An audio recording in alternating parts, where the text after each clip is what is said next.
Hi there, this is Devlin Miles of Sweet Little Bloodhound, and this is SLB Indie Trailer, my soulful rock band's journey through the music industry. In Season 1, I hosted a Sunday night music series in Brooklyn called Putnam's Unplugged, available for download on sweetlittlebloodhound.com and SoundCloud. I learned a few things from other artists and decided to gas up for Season 2. So we are taking you on the road with us as we journey to Floyd, Virginia to see our favorite artists at Floyd Fest. Travel with the full band on tour from Massachusetts to Georgia as Sweet Little Bloodhound is nominated for Album of the Year. Witness a Broadway debut as we interview On Your Feet actor David Baida.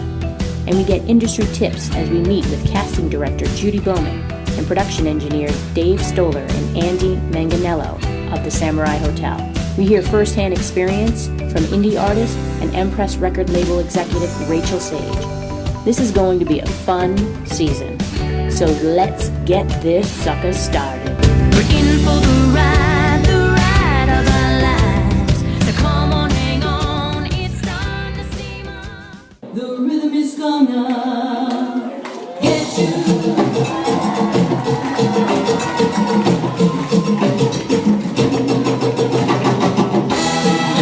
This is SLB Indie Trailer Podcast, and I'm your host, David Baida. This week we have a special episode planned for you. We're going to Broadway for a Broadway debut of my friend David Baida in the Gloria Estafan and Emilio Estafan story, On Your Feet. Last week we were off due to Veterans Day, so we're looking forward to introducing the band to you next week. This interview was done over the summer in anticipation of David's Broadway debut in October. So here we go. We have opening night clips as well as his story. Hi there. This is Devlin Miles of SLB in the Trailer Podcast, and we're standing here on 46th Street, right below the marquee for the Marriott Marquis Theater. And on it says, On Your Feet. It's the new Gloria Estafan and Emilio Estefan's musical that's coming out in October. And standing with me, I have my talented friend David Baida, who has been cast in his Broadway debut. So we're going to talk to David. David, how does it feel to be here knowing that you're going to be in this theater in, 6 months? It's surreal, actually, but very exciting. I hold it up. When I came out here one evening I heard that the marquee was up, and I came out around 10 o'clock at night and just stared at it, and I just didn't wonder that I was going to be in this theater on Broadway, my first Broadway show. Very exciting. So I've been anxious to interview you, but we had to wait for the announcement to drop, the official announcement, before we could talk about any casting. So, David, you have a history with this street specifically, is that right? 46th Street. That's right. Okay. 46th Street has quite a lot of meaning for me because, first of all, a very popular movie came out in 1980. That really influenced me as a 10-year-old. That movie was Fame, starring Irene Cara. And there's a very famous scene in that movie where all of the dancers from the Performing Arts High School come out, and Bruno's father, unbeknownst to Bruno, plays this new song that he composed over these speakers on top of the taxi cab, and he parks it in front of the school, and all the kids come out and they love the song. It's the song Fame, and they all start dancing on top of the car.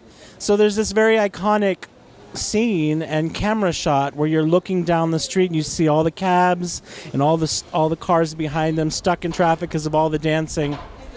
And that was one of the first images of New York that I saw as a kid. And I was so moved by that movie and Irene Cara's performance in particular, because she was somebody who was Cuban and Puerto Rican. She had brown skin like me, and she could sing, and she could dance, and she could act. She could do it all. So when you're a little kid in Lake Elsinore, California, this small desert town or whatever, and you've never seen somebody who kind of looks like you and could, well, I'm not as thin as she is, or she was, but she had brown skin. I knew her character was Coco Hernandez, and I just was mesmerized by her performance. So that image of the street of 46, it was actually filmed on 46th Street. It's just so amazing to me that if you stand where the camera was when it was filming that scene, you can actually see where the marquee would be 30 years later. And it would be the theater that I would make my Broadway debut in. So that just blew my mind. And not only that, at the other end of the street is where my day job was, which I just quit a week and a half ago so I could start rehearsals for this show. So yes, 46th Street has a lot of meaning to me. It's amazing how it comes full circle, isn't it? And how long you've been in New York, and we'll talk about that. But what we're going to do with David is we're going to take a little tour around Times Square area and find some hot spots that trigger memories for both of us. I'll give you a little bit backstory about how I know David. I know him through UC Irvine, and we all went to theater together. And my major was drama as well as his, and we were in a fine arts house, which encompassed many of us. And this is our first stop. We got many more stops on the go, and we're going to go upstairs where the box office is for On Your Feet. SLB Indie Trailer takes you right to the door of new music, where we pick up a few treasured passengers along the way. So buckle up and enjoy the ride as we take you on a journey through the music and entertainment industry. Sweet Little Bloodhound thanks you for listening and subscribing at SL Bloodhound or Sweet Little Bloodhound on the YouTube channel. Thanks again. On Your Feet is the story of Emilio and Gloria Estafan, two people who believed in their talent, their music, and each other, and became an international sensation. Get ready to get on your feet and dance to the smash hits Rhythm Is Gonna Get You, 1, 2, 3, Live for Loving You, Conga, and many more. Featuring a book by Academy Award-winning writer Alexander Dinelaris, choreography by Olivier Award-winning Sergio Trujillo, and directed by Tony Award winner Jerry Mitchell. On Your Feet will bring a new sound to Broadway in 2015.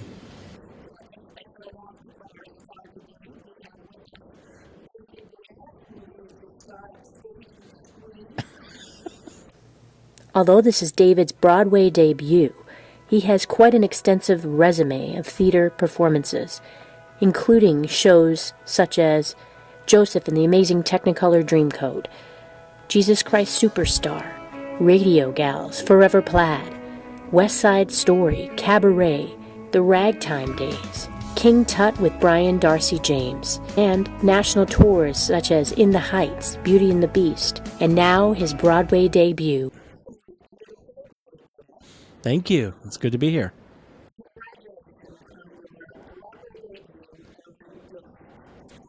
I feel great. I feel excited, a little scared, but mostly just excited and proud to be a part of this show. It's been a long time coming. Next week will literally be 20 years that I came to New York. So 20 years, I never could have imagined in 1995 when I first came here that I'd have to wait that long, but that's okay. I'm happy it happened. It means more to me now because of everything that I've been through. I appreciate it so much more than I would have if I had gotten it any sooner. I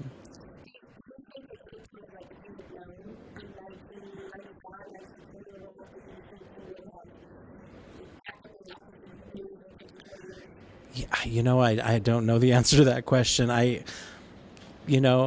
on the other end of that storyline there.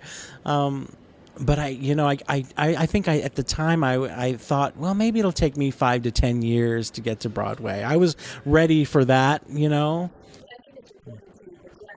It is.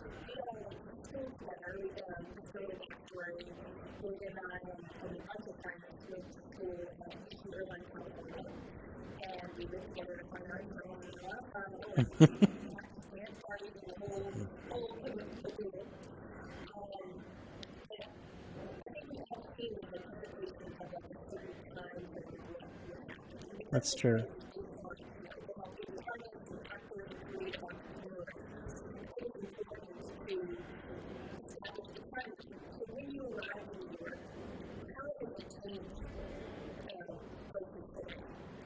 How has New York changed? Oh, gosh.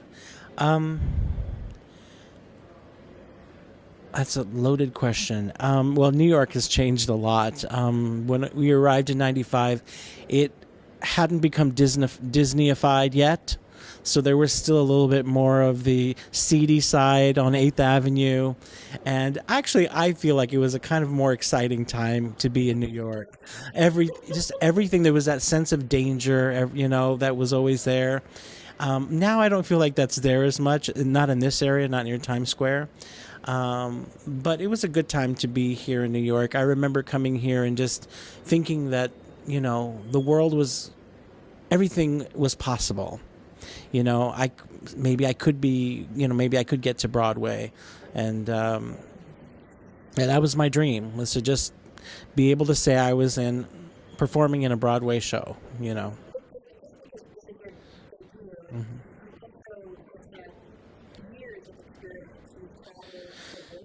That's true.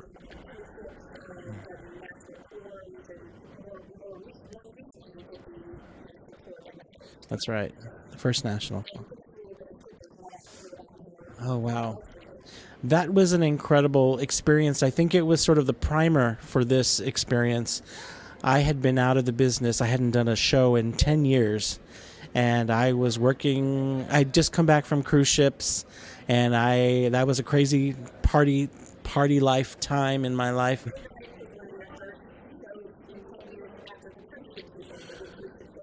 I just come back. I had gotten a full-time job, and I was pretty much done with performing. I got a job. I was very happy there. I had great friends there. But my friend Adolfo Blair, check out his website. He was one of my biggest supporters. He believes in me more than I believe in me. And he constantly bugged me all the time saying, you've got to go back to theater. This is your destiny.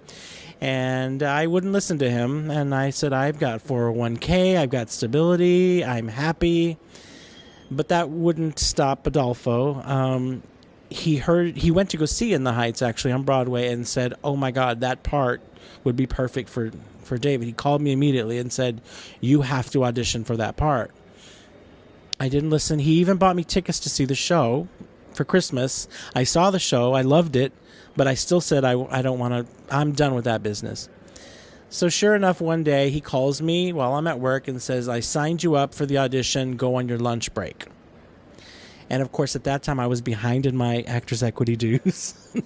And I had to pay probably $200 or $300 in back dues. And I was so mad at him. And I remember calling him and saying, I hope you're happy. I'm going to your stupid audition. And now I'm broke. So I went to that audition.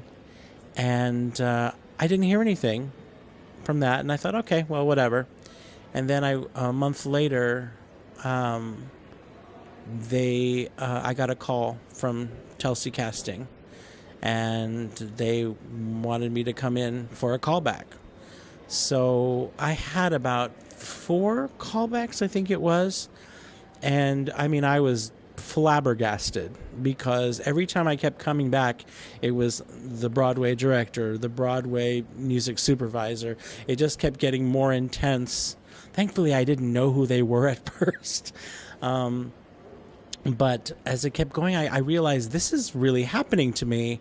I need to really make sure that I, do my best. So what was interesting was that I had to pull out my old book of music, audition songs, and start working on them. And so I knew I would have, songs to sing for these auditions. And what I found, what was so inspiring for me at that stage was that suddenly all the songs that I used to sing back in the day had an entirely different meaning to me. They had so much more meaning to me. And what I realized is that all of the life experience that I've had between the time I left the business and came back to it with this audition experience, I had all of that life experience to bring to these songs that I didn't have before. So suddenly all the songs had a different meaning, and I felt like I had something to say. So I worked on all of the songs. I worked on the song that my character, Pete Agua, sings, and they wanted me to work on the father character, Kevin, his song and his scenes.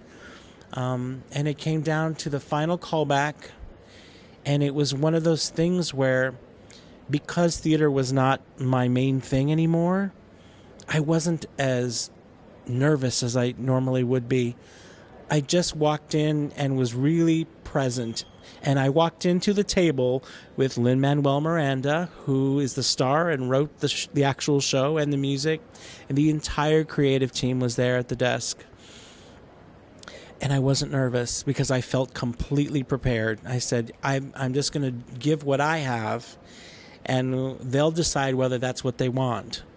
And thank God I nailed all the high notes. I felt like I killed the scenes. I feel like I felt so great.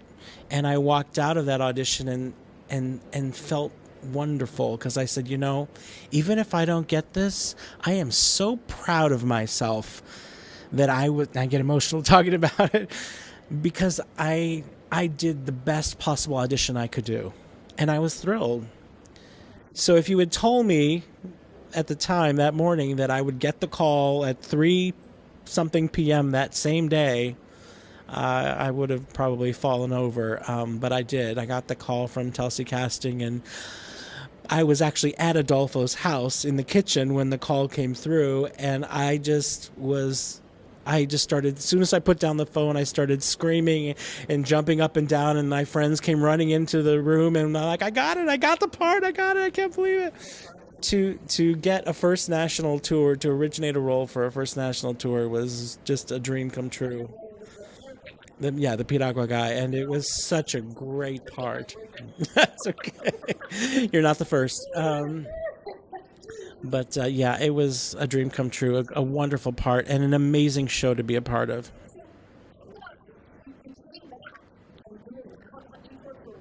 A year and a half, yeah.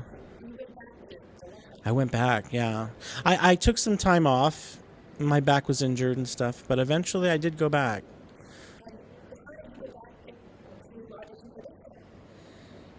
A similar story, unfortunately, or fortunately. I had heard about it somewhere, and then Adolfo had called me and said, you really need to be seen for this. This would be great for you.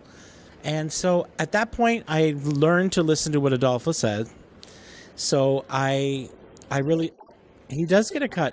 In fact, he got a cut on when I was on tour.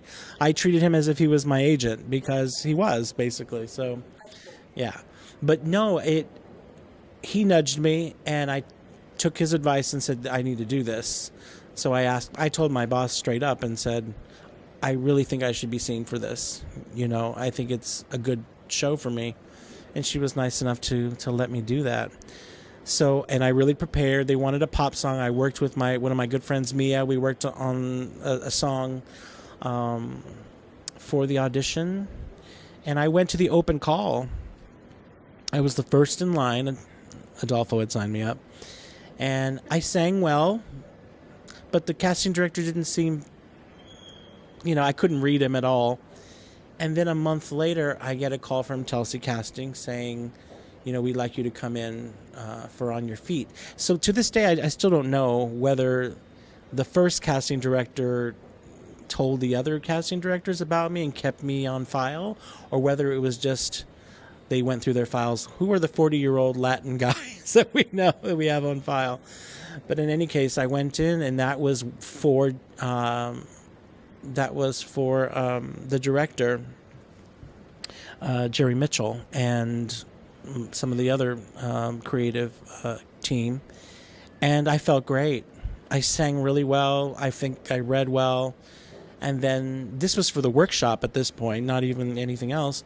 And then I got the call that night at 6 and got offered it, that I got the workshop. Yeah. Well, I didn't assume that I would get it at all, of course. I was like, please, God, let me get the next version. Absolutely. And I knew that they were doing the Chicago out of town tryouts first and then go to Broadway. So they might bring me to Chicago, but then not take me to Broadway. So I didn't expect it. But on December 5th, 2014, I was at my job, and I got a phone call. And actually, my voicemail was full, so I didn't know that at the time, but there was no voice message. And I looked at the number and I said, I think that's Telsey Casting. Let me check. I'm like, that is. Let me call them. I called them and they were like, oh yeah, your voicemail was full. But anyways, he said, I just wanted to tell you that you're going to be getting an offer for the Chicago and Broadway run of On Your Feet. And I just kept saying, oh my God, oh my God, oh my God. And I was instantly, tears flew out of my tear ducts. I cannot even, it's never happened in my life like it did. They just flew out, and he was just laughing, Justin. And I said, you don't understand. I've been here 20 years. This is my dream come true. And he's like, well, sometimes you just got to wait for the right time. And now it's your time. Yeah. I am. Pretty seamless, only because I had done the workshop in October, so it's not that far away. But, oh yeah. Yeah, several times. They come a lot to the rehearsals.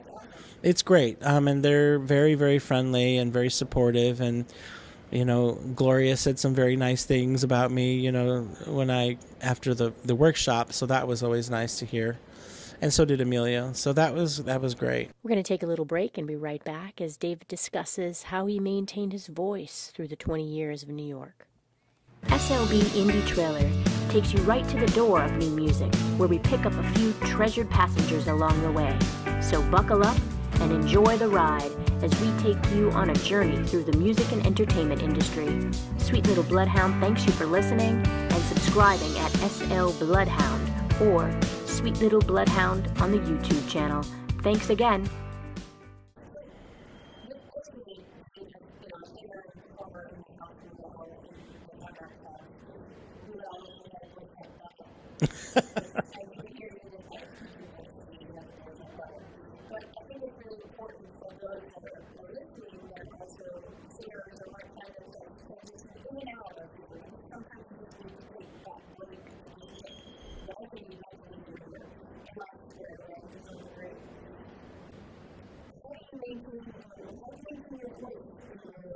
In the interim, when I wasn't performing, well, I love to sing all the time, as you well know. Can't get me to shut up. But I love karaoke. I'm a karaoke fiend, and I take it very seriously in that I have my own system at home. I download hundreds of songs, and I actually work on them all the time. That never stops with me. That's a continual thing that I do, that I always am working on. And that's not really even musical theater most of the time. A little bit. Most of it is pop and R&B. So I go out to karaoke places like bars or even studios. In fact, I prefer to go into a studio by myself and just practice for hours on end. I just practice songs. That tends to be to be honest, that tends to be my vocalizing, yeah.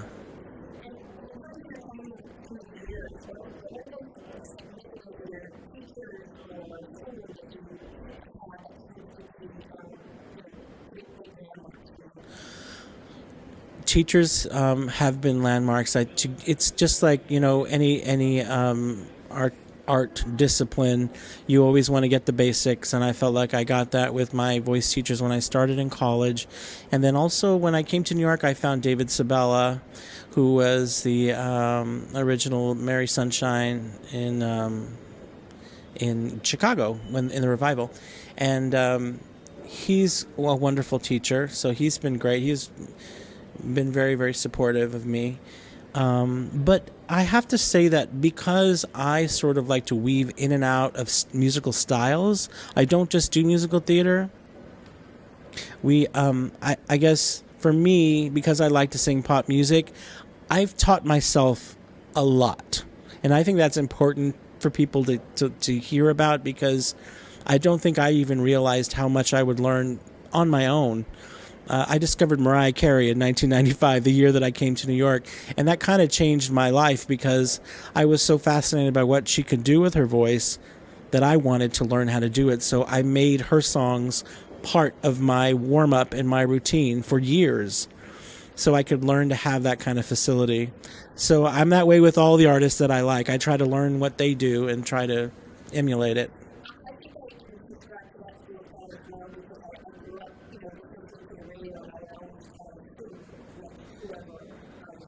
Right. Yeah. I'll tell her. Yep, me too. Hmm.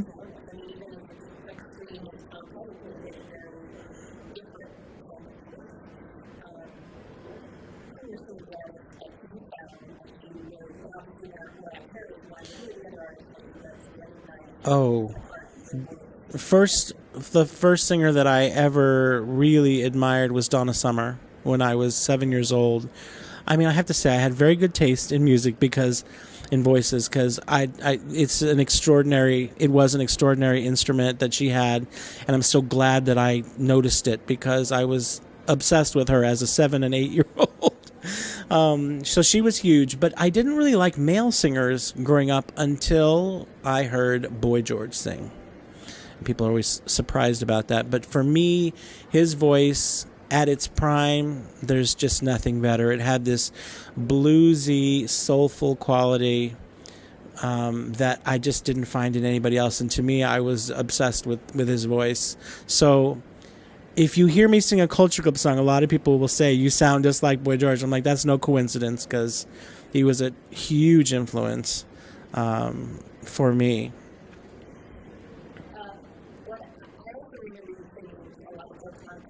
George Michael too. Yeah, they were all, I was really into the British 80s, second British invasion, and he was part of that, and he had a very, obviously a great voice.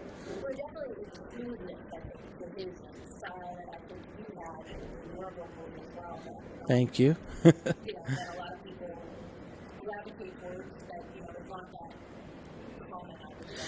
I would also add to the list that you asked for singers who were like key.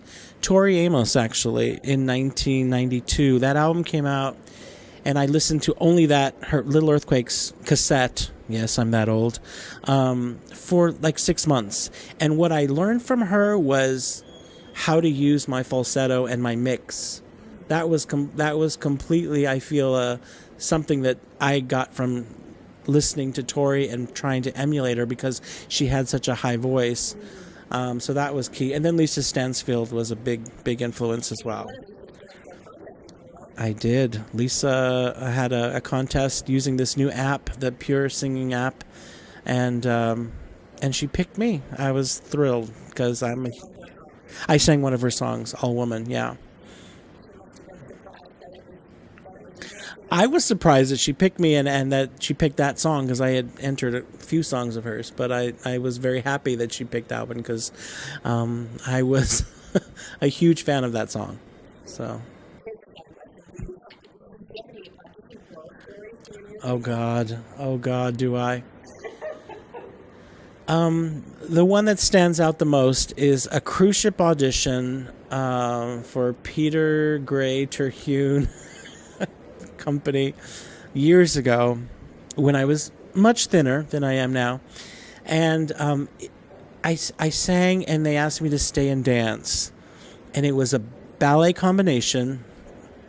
This was one of the audition studios, rehearsal studios, and it was like a ninth floor or something like that. The window happened to be open in that rehearsal room, and they asked us to learn this ballet combination. I was pretty proud of myself. I was like, okay, I can do this. It was this part where we had to do chaîné turns to the right, which is the only way I can do chaîné turns to the right. Can't do it to the left to save my life. And as I was turning and turning, my glasses flew off of my head and slammed against the window inches from the open window. They could have very, very easily flown out the window and down to the street. And I was so flustered, and I stopped in horror. And, the next guy ran into me dancing, and, it gets better. It was being videotaped. So someone has been enjoying that video for many years. That was, that was a hard one.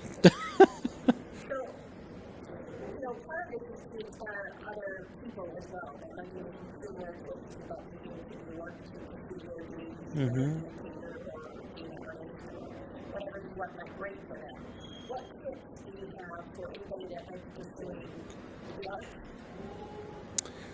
The arts in general. Performing in general.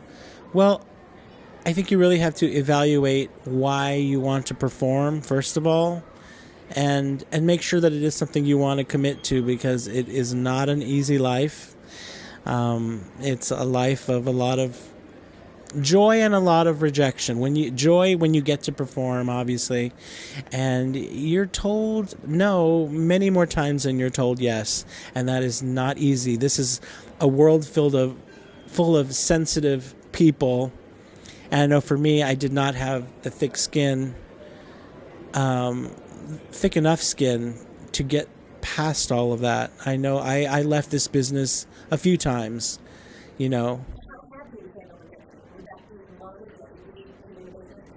For me, unfortunately, yeah. I had that one bad audition story was one.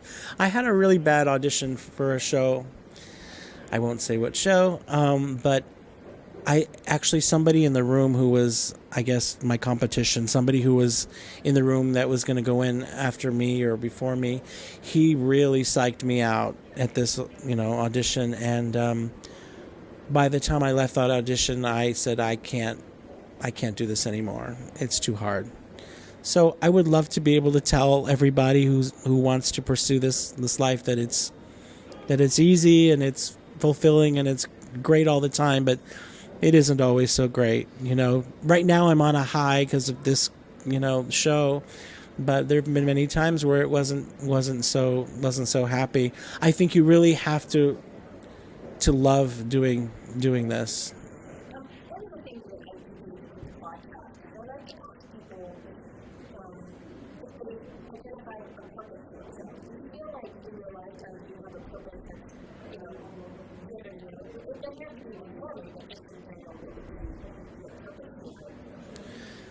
I think that I've come to realize when I was starting out, when I was younger, and the reason I wanted to become an actor was I was moved by someone's performance, James Dean in the movie East of Eden.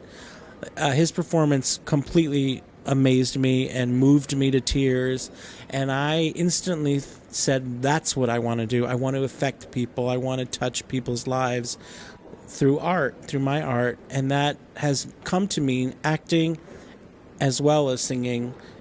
I think you can do that in pop music. You can do it with a pop song, but you can also move people acting, playing a role, and then combining it all with musical theater. That's what I want to do. Getting to be the Piragua guy on the tour was wonderful because I got such a great reaction. People responded to what I did, which was very exciting and very fulfilling.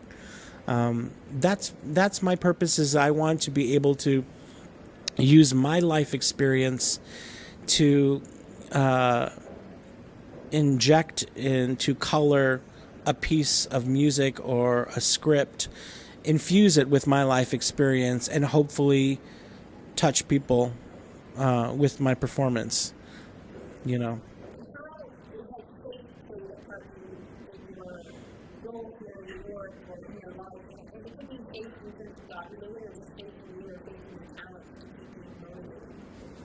I'm not a particularly religious person, but I think you have to come to New York with some amount of faith, even if at that young age it's blind faith. I think there was a part of me that just believed I could do this. I could get to Broadway. I think I have that talent. Maybe not right away, but eventually. And what I found to be true for me is that now that I've been here 20 years, I think I do have I'm better than I was when I was 24, and I have, like I said, the life experience to bring to what I do, which I think gives me more faith in myself, gives me more confidence. My family are my biggest fans, but they're also, my parents are the biggest worrywarts. So, they've been worried for 20 years, but I think all their worry, has paid off now. They're so excited for me. They're coming to Chicago.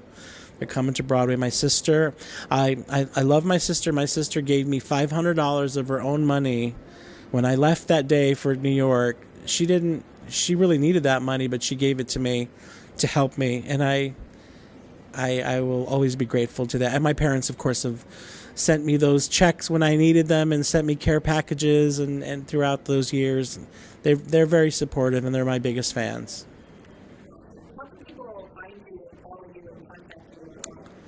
Well, there's my website, www.davidbaida.com. That's DAVID, B as in boy, AI, D as in David, A. .com, davidbaida.com. So that's probably the easiest way. And then, of course, if you come out to see the show at the Marquee, starting in October. Thank you.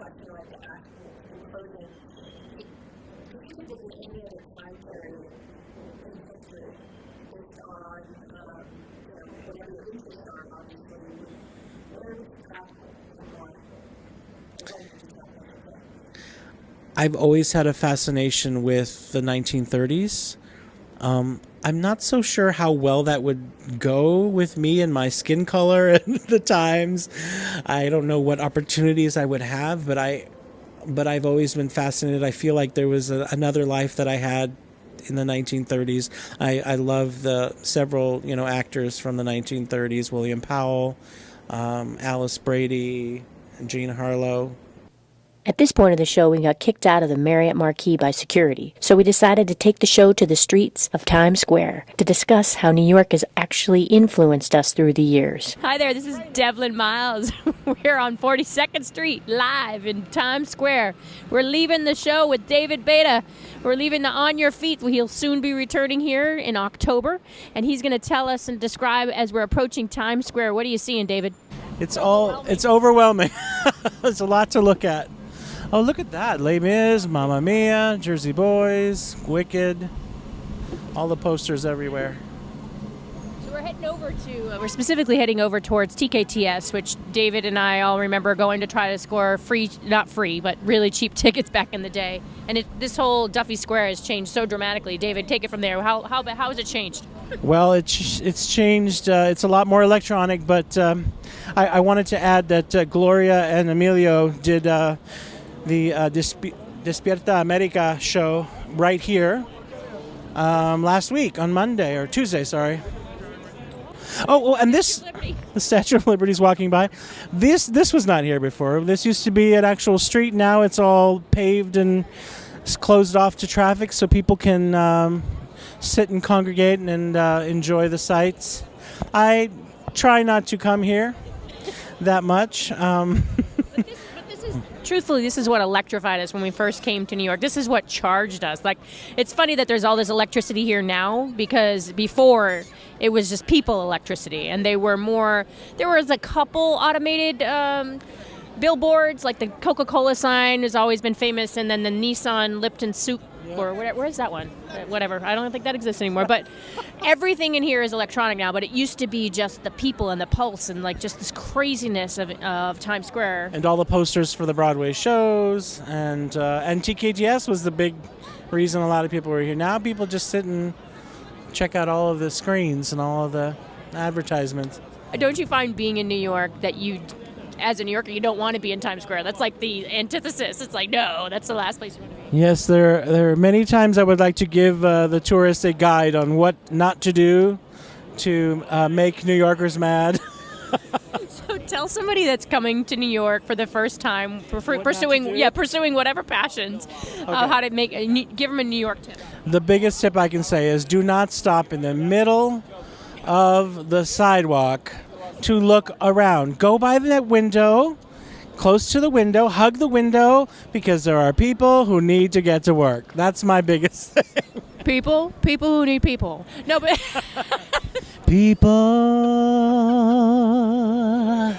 People, get out of my way, all right, people?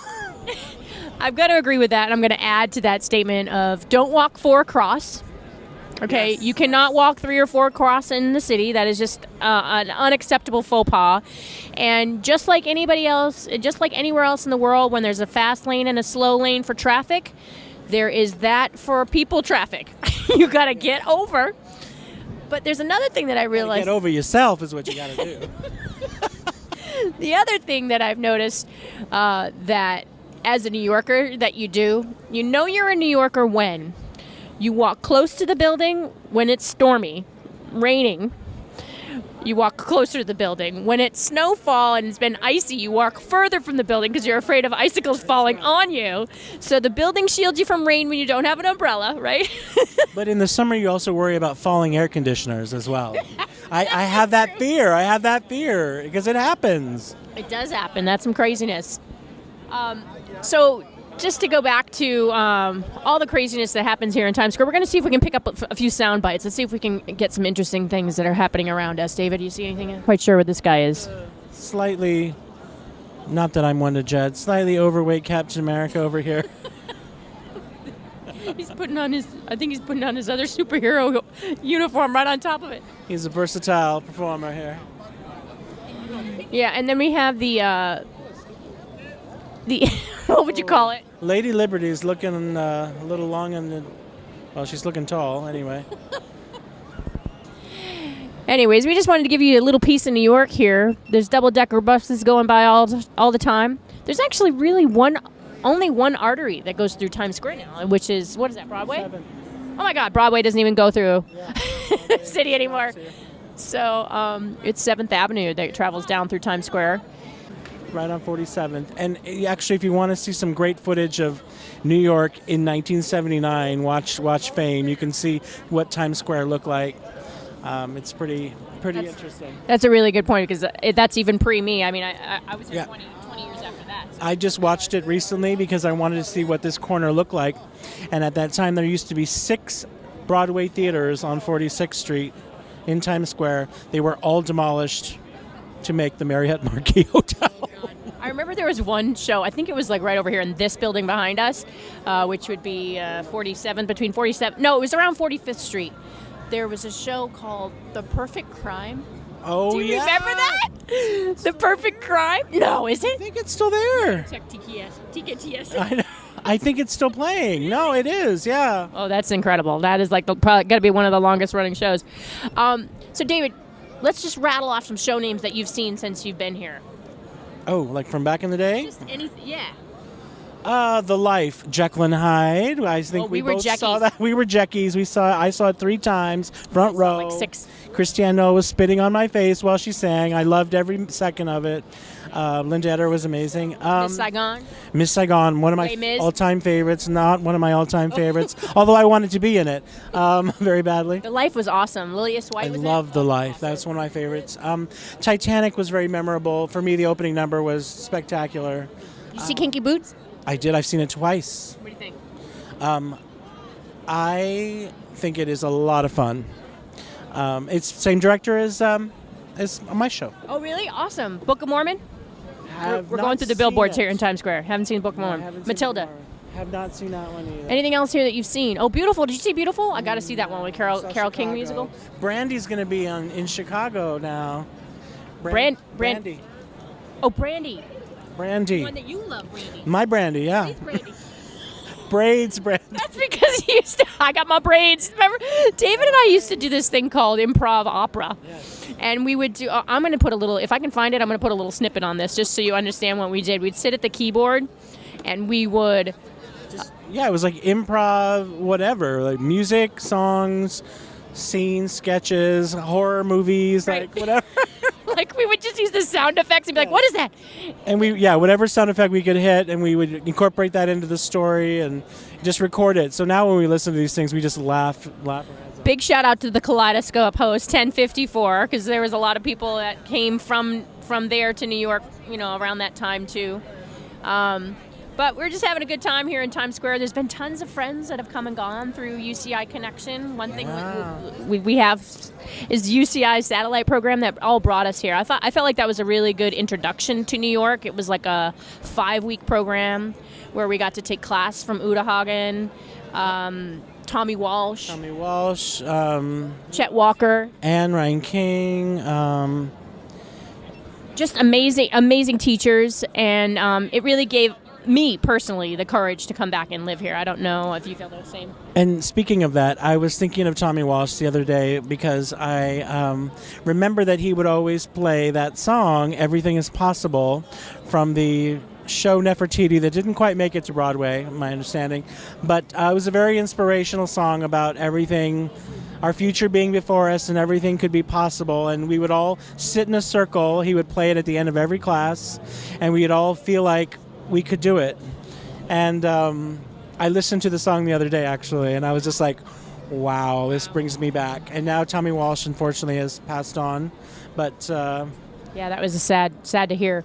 I remember when he came to Spark. Now, talking of things that you can do when you come with your group of friends, hopefully from a theater, hopefully you have a network of people already, maybe through a schooling or whatever. We developed a whole... it was like a performing, group, but it was for ourselves, really, to practice and to try different things. Right. So we would pick scenes, and we'd do scenes with each other. We would do improv opera where we had a accompanist come in. Tammy Holder came in, and she would play a lot of just random things, and we would sing off the cuff. I mean, I think that was really great practice for other things and being Absolutely. Quick on your feet. Yeah.